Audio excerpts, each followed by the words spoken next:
కూలేశ్వరంపై కేటీఆర్ కొత్త కథలు.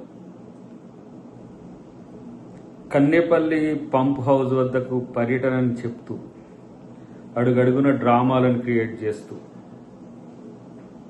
పర్మిషన్ లేకున్నా పర్యటనలు పెట్టుకొని అడ్డుకుంటే బాగుండు అని అంతకంతకు అనుకుంటున్న క్రమంలో అడ్డుకోకుంటే కాళేశ్వరం దగ్గరికి పోయి కూలేశ్వరం మీద కొత్త కథలు చెప్తున్న కల్వకుంట్ల తారక రామారావు,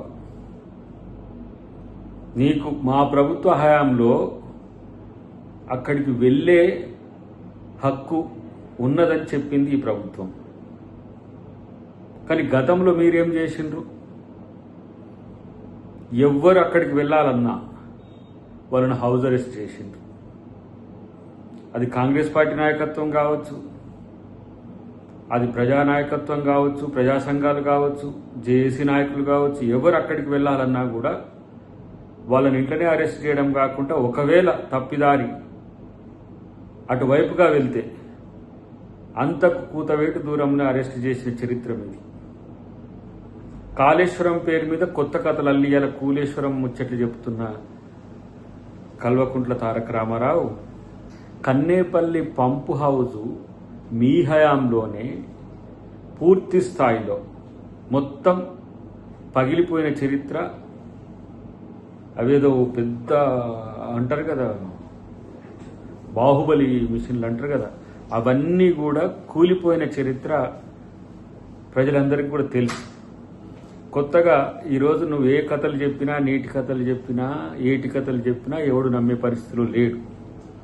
నీకు పని పాట లేక ఏదో ప్రభుత్వం నన్ను అరెస్ట్ చేస్తే కొంచెం ఏదో సానుభూతి పొందొచ్చు అని చెప్పేసి నువ్వు చేస్తున్న కథలన్నింటినీ కూడా ప్రజలందరూ కూడా గమనిస్తుంది. నిన్నెవరే ముట్టుకోరు. నువ్వు ఒక్కని చాలు నీ పార్టీని కూల్చడానికి. ఇలా మళ్ళా తెలంగాణ మీద సెంటిమెంట్ కథలు రగులుస్తున్న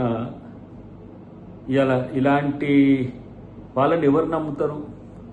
తెలంగాణ అస్తిత్వమే మీ లక్ష్యం అయి ఉంటే తెలంగాణ రాష్ట్ర సమితిని భారత రాష్ట్ర సమితిగా మార్చింది ఎందుకో, తెలంగాణ క్షేత్రం నుంచి వదిలి ఇతర రాష్ట్రాల్లో రాజకీయాలు చేసింది ఎందుకో, ఇలా కాళేశ్వరం కూలిపోతే కనీసం స్పందించని మీ నాయకత్వం, అంటే కేసీఆర్ అయినా, నువ్వైనా, హరీష్ రావు అయినా, ఎవరైనా సరే ఎందుకు స్పందించలేదో, ఎందుకు దాని మీద ఆ రోజు బాధపడిన క్షణాలు కూడా లేవు.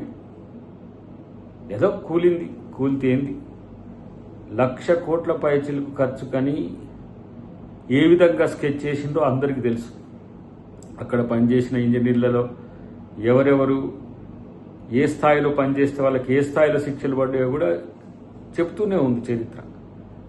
కాబట్టి ఏదో ఈయన పోతే ఎవరు అడ్డుకుంటున్నట్టు అడ్డుకొని నువ్వేదో అక్కడ ఏదో జరుగుతుంది. నువ్వు గట్టిన కాళేశ్వరం కూలిపోతే చూస్తానికి పోయిన నువ్వు అక్కడి నుంచి కిందికి పోతున్న నీళ్లు చూసి బాధపడాలి. గింత దరిద్ర ప్రాజెక్టు నేను ఎందుకు, మా డాడీ ఎందుకు దీన్ని డిజైన్ చేసిండు, లేకపోతే మేమెందుకు దీన్ని కట్టామని బాధపడాలి.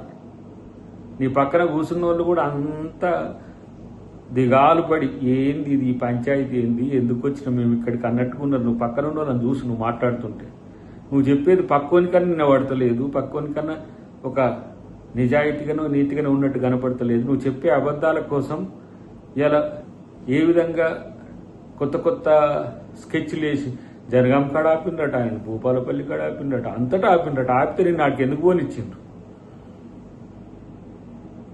అక్కడికి పోతానని చెప్తే ఎవరు కూడా వద్దనేటోళ్ళు కూడా లేరు కదా. కానీ దేనికోసం పోతున్నావు, ఏం కుట్రలు చేస్తానికి పోతున్నావు? అసలే మీరంతా అది మీ ప్రభుత్వ హయాంలో కూలిపోతేనే ఎవడో బాంబులు పెట్టిండ్రని కథలు లేని చరిత్ర మీది. కాబట్టి ఇట్లాంటి కొత్త కొత్త కథలు, రోజుకో కథలు నువ్వు చెప్పినా కూడా ఎవరు పట్టించుకోకపోగా నీ పార్టీ నాయకులే కొత్త కొత్తలు ఆడుతున్నారు. ఇప్పుడు నువ్వేమో కాళేశ్వరం పోతుంటే మీ బావేమో ఇంకెవరినో పట్టుకొని సిద్దిపేటలో తిరుగుతూ ఉన్నాడు. కాబట్టి ఇదంతా మీ పొలిటికల్ గేమ్లో భాగం తప్పితే ప్రజలకు సంబంధించిన అంశం కాదు.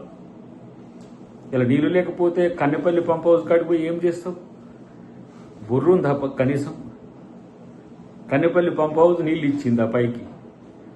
పో శ్రీపాద ఎల్లంపల్లికి పోయి అక్కడ సందర్శించి ఇప్పుడు ఎన్ని నీళ్ళు ఉన్నాయో చూసుకో ఒకసారి. కాంగ్రెస్ హయాంలో కట్టింది అక్కడి నుంచే కదా నువ్వు తీసుకొచ్చి ఎత్తిపోసి తీసుకొచ్చి దానికే కదా. నీ కన్నెపల్లి పంప్ హౌస్ నుంచి వస్తే రావాల్సిన శ్రీపాద ఎల్లంపల్లికే.